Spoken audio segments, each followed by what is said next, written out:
उत्तर प्रदेश विधानसभा चुनाव के पहले चरण के लिए आज वोटिंग की जा रही है। मतदान की प्रक्रिया सुबह 7 बजे से शुरू होकर शाम 6 बजे तक चलेगी। विधानसभा चुनाव के पहले चरण में मतदाता विभिन्न पार्टियों के 623 उम्मीदवारों की किस्मत का फैसला करेंगे।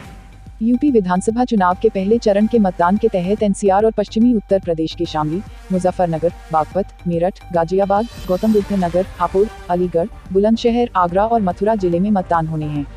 इन जिलों के 2.28 लाख मतदाता 623 प्रत्याशियों के भाग्य का फैसला करेंगे। लखनऊ पश्चिम से समाजवादी पार्टी के प्रत्याशी अरमान खान अपने चुनाव प्रचार के दौरान जो हरकत कर रहे हैं, उसका एक नमूना तेजी से फैल गया और बीजेपी के अनुराग ठाकुर ने भी इनको आड़े हाथों लिया। उत्तर प्रदेश चुनाव 2022 के पहले चरण के मतदान के मौके पर मुख्यमंत्री योगी आदित्यनाथ ने वीडियो संदेश जारी कर राज्य के मतदाताओं को आगाह किया है। उन्होंने मतदाताओं से कहा, यदि गलती की तो कश्मीर, केरल और बंगाल बन जाएगा यूपी। एक भयमुक्त जीवन और सुरक्षित वातावरण देना तो किसी भी सरकार की प्राथमिक धर्म है। आप हमें और किस लिए चुनते हैं?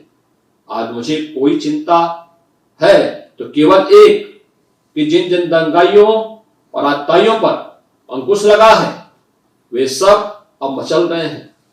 आतंकी बार बार धमका रहे हैं कि जरा सरकार आने दीजिए, सावधान रहिए, आप चूके तो 5 साल की मेहनत पर पानी फिर जाएगा। और इस बार उत्तर प्रदेश को कश्मीर, बंगाल और केरल बनते देर नहीं लगेगी। आपका वोट मेरे 5 वर्ष की तपस्या पर आपका आशीर्वाद तो है ही, पर यह भी ध्यान रहे कि यह वोट आने वाले वर्षों में आपके भयमुक्त जीवन की गारंटी भी बनेगा। जय जय श्री राम। राष्ट्रीय स्वयंसेवक संघ प्रमुख मोहन भागवत ने कहा कि हिंदू हित में ही राष्ट्र हित है। उन्होंने कहा, मेरा अपना हित, परिवार का हित, भाषा का हित, मेरी जाति का हित, मेरे प्रांत का हित, मेरे पंथ का हित, ये हमेशा दूसरे नंबर पर है। पहला नंबर है हिंदू हित यानी राष्ट्र हित। प्रधानमंत्री नरेंद्र मोदी ने कहा, कुछ नेता निजी स्वार्थ के लिए देश की विविधता को एक दूसरे से साथ विरोध के लिए इस्तेमाल कर रहे हैं। उन्होंने पिछले 50 वर्षों के दौरान यही किया है। ऐसे लोगों ने हर बात पर देश को बांटो और राज करो की नीति का इस्तेमाल किया है। मैंने संसद में किसी के पिता, माता, नाना, दादा के लिए कुछ नहीं कहा। मैंने देश के प्रधानमंत्री ने क्या कहा था केवल उसका उल्लेख किया। मैंने बताया कि पूर्व प्रधानमंत्री नेहरू के ये विचार थे तब क्या स्थिति थी और आज प्रधानमंत्री के जो विचार हैं तब क्या स्थिति है। प्रधानमंत्री नरेंद्र मोदी ने परिवारवाद की राजनीति पर करारा हमला किया और कहा, यह लोकतंत्र के लिए सबसे बड़ा खतरा है। लोहिया जी का परिवार कहीं नजर आता है क्या? वो भी तो समाजवादी थे। जॉर्ज फर्नांडिस का परिवार नजर आता है क्या? वो भी समाजवादी थे। नीतीश बाबू हमारे साथ काम कर रहे हैं, वो भी तो समाजवादी हैं। परिवार कहीं नजर आता है क्या? ये समाजवादी लोग हैं।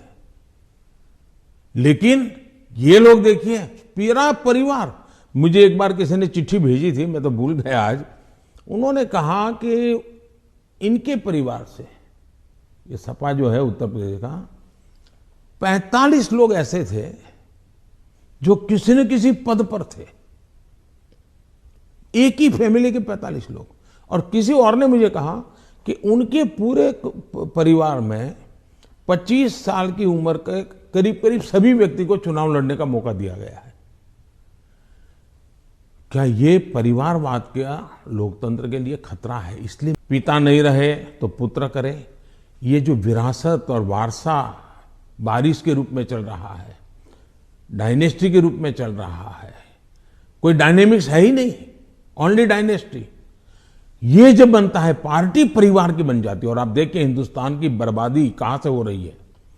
जम्मू कश्मीर से शुरू करिए, 2 पार्टियां मेन रही वहां, दोनों परिवार की पार्टियां हैं। अभी तक उसका कोई नया नेता देखा ही नहीं। आज देश में जो 18 से 40 साल की उम्र के लोग हैं, उन्होंने इन पार्टियों के जितने नेता देखे, एक ही परिवार के देखे हैं। दोनों पार्टी, पंजाब में देखिए परिवार वाली पार्टी, आप हरियाणा में देखिए परिवार की पार्टी, उत्तर प्रदेश देखिए परिवार की पार्टी, झारखंड देखिए परिवार की पार्टी, आप तमिलनाडु में जाइए परिवार की पार्टी। ये परिवार ही पार्टी चलाता है। परिवार जो चाहे उनका भला। ये लोकतंत्र के लिए बहुत से बड़ा खतरा है। एक पार्टी के 2 लोग अगर एमएलए बन गए, एमपी बन गए, तो वो पार्टी परिवार की नहीं बनी है। और ये ये दोनों को फर्क समझना होगा। कोई ऐसा कह करके इतने बड़े पाप से भाग जाए, ये नहीं चल सकता है। और मेरा मत है, परिवारवादी पार्टियां लोकतंत्र का सबसे बड़ा दुश्मन है, क्योंकि लोकतंत्र के मूलभूत सिद्धांतों को ही वो नकारता है। दूसरा, जब परिवारवादी राजनीति चलती है, परिवार ही सर्वोपरि होता है। परिवार को बचाओ, पार्टी बचे या न बचे, परिवार को बचाओ, देश बचे या न बचे, ये जब होता है तब सबसे पहले कैजुअलिटी कौन सी होती है? परिवारवादी राजनीति में कैजुअलिटी कौन सी होती है? बेटा जैसा भी होगा लेकिन वही अगला अध्यक्ष बनेगा। तब सबसे बड़ी कैजुअलिटी टैलेंट की होती है। और सार्वजनिक जीवन में जितनी ज्यादा अधिक टैलेंट आए बहुत जरूरी है। इसलिए राजनीतिक दलों का लोकतांत्रिकरण ये बहुत आवश्यक है। परिवारवादी पार्टियां नए अच्छे नौजवानों को राजनीति से आने से रोकते हैं। मान लीजिए कोई नौजवान है जिसको भारतीय जनता पार्टी में नहीं जाना है, लेकिन बाकी कहीं पर उसको जगह ही नहीं है, कहां जाएगा? क्योंकि बाकी में तो है भाई, उसके परिवार का मैं नहीं हूं, तो थोड़े दिन तो मेरा उपयोग होगा, बाद में मुझे फेंक देंगे। मैं उनके काम आऊंगा तब तो चलूंगा, लेकिन मैं राज्य की भलाई के लिए काम करूंगा तो मैं नहीं चलूंगा। सब नौजवान डर रहे हैं सार्वजनिक जीवन में आने से। भारतीय जनता पार्टी को आ रहे हैं तो लोगों को लगता है कि भारतीय जनता पार्टी क्यों बढ़ रही है, क्योंकि लोकतांत्रिक तरीके से चल रही है। तो आप जब परिवार के बारे में बात करते हैं, स्पेशली पॉलिटिकल पार्टीज के जो पॉलिटिकल फैमिलीज हैं, तो कांग्रेस कह रही है जान के आपने जवाहरलाल नेहरू के स्पीचेस के बारे में, दोनों सदनों में जो आपने स्पीच दिए, राज्यसभा में, लोकसभा में, वहां पर आपने नेहरू जी के स्पीचेस पर बहुत तवज्जो दी और यही दिखाने के लिए कि नेहरू जी ने भी ऐसे काम किए हैं जिसके लिए आप उन्हें क्रिटिसाइज कर रहे थे।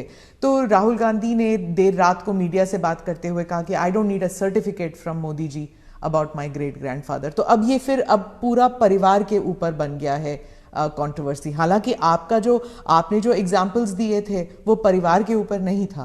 पहली बात है, मैंने किसी के पिताजी के कुछ नहीं कहा है, मैंने किसी के दादाजी के लिए कुछ नहीं कहा है, नहीं मैंने किसी नाना जी के लिए कहा है, नहीं मैंने किसी की माता जी के लिए कुछ कहा है। मैंने देश के प्रधानमंत्री ने क्या कहा वो कहा है।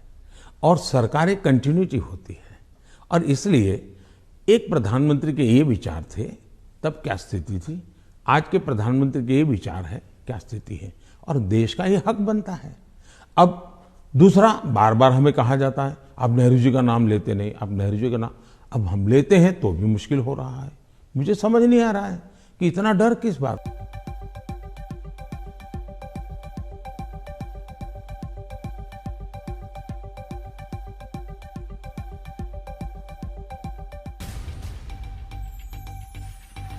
निर्वाचन आयोग ने गोंडा के जिलाधिकारी मार्कंडेय शाही को हटा दिया है।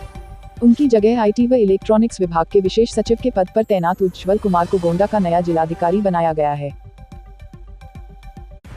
कांग्रेस महासचिव प्रियंका गांधी ने कहा कि महिलाएं चाहे हिजाब पहने, घूंघट करें या बिकिनी पहने, ये उनका अधिकार है। अफगानिस्तान में तालिबान के कब्जे के बाद हाल के दिनों में आतंकवादी गुट बेखौफ घूमते हुए अब तक इतिहास में सबसे ज्यादा आजादी का आनंद ले रहे हैं। यह बात संयुक्त राष्ट्र महासचिव की रिपोर्ट में कही गई है। ईरान ने एक नई मिसाइल खैबर बस्टर लॉन्च की, जो क्षेत्र में अमेरिकी ठिकानों के साथ अपने कट्टर शत्रु इसराइल के लक्ष्यों को निशाना बना सकती है। सरकारी टीवी के मुताबिक ठोस ईंधन वाली यह मिसाइल 1450 किलोमीटर 900 मील की दूरी तय कर सकती है। पाकिस्तान की वायुसेना को अगले महीने 50 JF-17 लड़ाकू विमान मिल जाएंगे। ये विमान चीन और पाकिस्तान ने मिलकर विकसित किए हैं। सैन्य विशेषज्ञों के मुताबिक इन विमानों में ऐसी क्षमता है कि हमला करते वक्त उन्हें किसी खास दिशा में रखने की जरूरत नहीं होगी। वे जिस स्थिति में होंगे वहीं से निशाना साध सकेंगे। उससे दागी जाने वाली मिसाइलें अपनी गति, दिशा और मारक शक्ति को जरूरत के हिसाब से एडजस्ट करने में सक्षम होंगी।